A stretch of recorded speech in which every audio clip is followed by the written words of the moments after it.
पहलगाम आतंकी हमले के बाद भारत ने पाकिस्तान के खिलाफ ऐसी सख्त कार्रवाइयां की है जिसने इस पड़ोसी मुल्क की नींद उड़ा दी है। भारत ने न सिर्फ कूटनीतिक रिश्ते तोड़ने की दिशा में कदम उठाए बल्कि सिंधु जल संधि को स्थगित कर दिया है। पाकिस्तान की कमजोर नस पर जोरदार प्रहार किया है। वाघा बॉर्डर बंद कर दिया गया है। पाकिस्तानी नागरिकों को भारत छोड़ने का अल्टीमेटम और हवाई क्षेत्र पर पाबंदी जैसे कदमों ने पाकिस्तान को बैकफुट पर ला दिया है। आइए अब समझते हैं कि एक आम आदमी की नज़र से समझते हैं कि भारत ने क्या क्या कदम उठाए हैं और इनसे पाकिस्तान को कितना नुकसान होगा और पुराने समझौते से पाकिस्तान को क्या फ़ायदे हैं जो वह हो रहे थे। पहला है जो सिंधु जल संधि को रोक दिया गया है। भारत ने 1960 में हुई सिंधु जल संधि को स्थगित करने का ऐलान कर दिया है। इस संधि के तहत भारत सिंधु, झेलम और चिनाब नदियों का 80% जो पानी है पाकिस्तान को देता था, अब भारत इस पानी को रोक दिया गया है। आपके हिसाब से इस्तेमाल करेगा भारत अब इस पानी को। पाकिस्तान को अब इससे क्या नुकसान होता है वह भी समझ लेते हैं। पाकिस्तान की अर्थव्यवस्था खेती पर टिकी हुई है और सिंधु नदी का पानी उसकी खेती की रीढ़ की हड्डी है।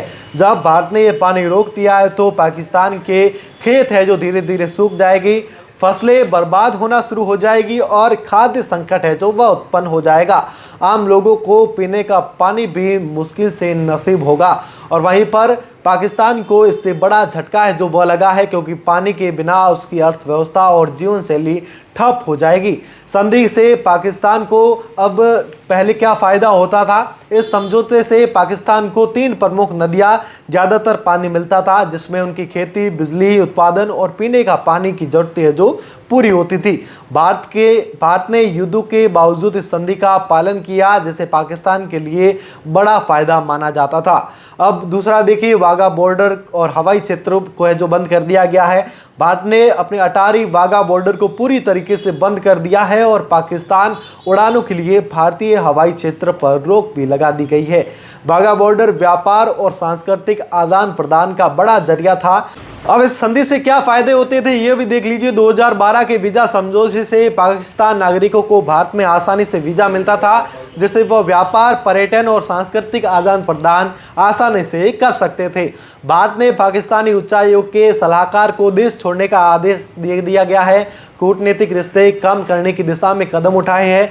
पाकिस्तान को अब इससे नुकसान होगा। इससे भारत पाकिस्तान के बीच बातचीत के रास्ते हैं जो बंद हो सकते हैं। पाकिस्तान की अंतर्राष्ट्रीय साख को झटका लगेगा क्योंकि दुनिया इसे आतंकवाद के समर्थन से जोड़ेगी।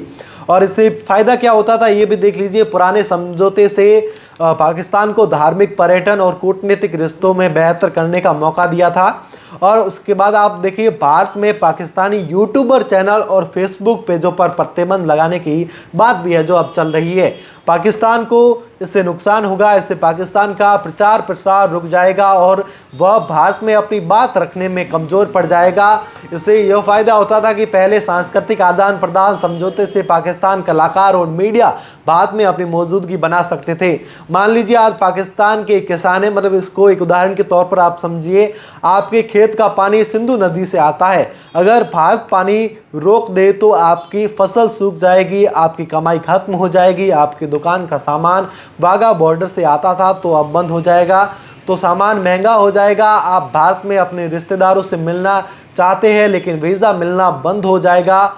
और अगर आप हवाई यात्रा करना चाहते हो तो टिकटें महंगी हो जाएगी। और इन सब के बीच पाकिस्तान की सरकार दुनिया में अलग अलग पड़ रही है जिससे आम आदमी को भरोसा भी टूट जाएगा। इसे समझौते से पाकिस्तान को क्या मिला? सिंधु जल संधि पाकिस्तान को 80% पानी मिलता था जिससे उनकी खेती और बिजली उत्पादन था, लेकिन वह अब पूरी तरीके से जो प्रतिबंधित हो गया है। देखिए आप, बिल्कुल तरीके से जो बंद हो चुका है।